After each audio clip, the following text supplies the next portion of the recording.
สวัสดีโอเคสำหรับวิดีโอพาร์ทนี้เราจะมาแนะนำน้องเนาะ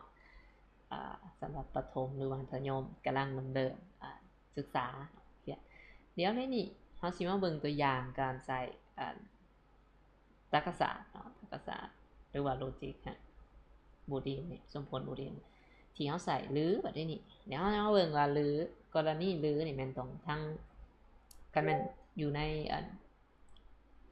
นตารางเปรียบเทียบเนาะตารางสูตรมันนี่เขาจะบอกว่าทั้งสองค่า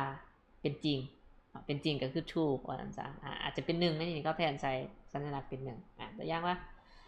ในนี้เขามีประโยคหนึ่งที่ว่าเมื่อเขาแต่งอาหารแล้วเนาะ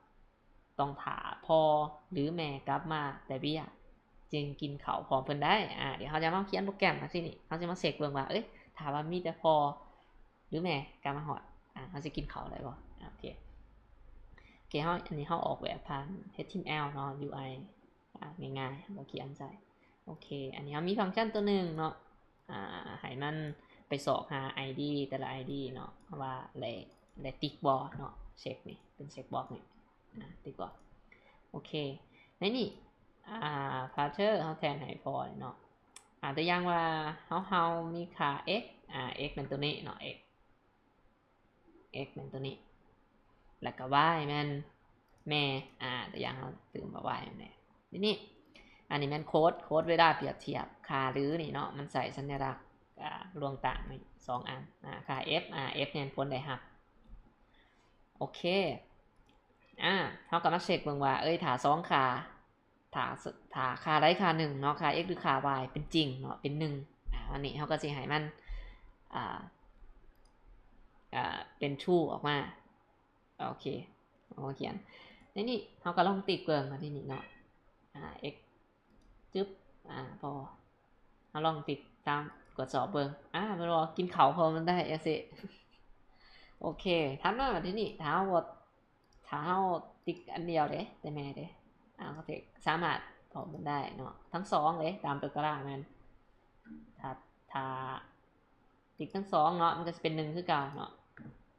สามารถกินเขาพอมันได้อันนี้มันดื้อเนาะมาที่นี่ถ้าบ่ติดทั้ง2เนาะแสดงว่ามันสิเข้าในเกณฑ์ตัวนี้เนาะในเกณฑ์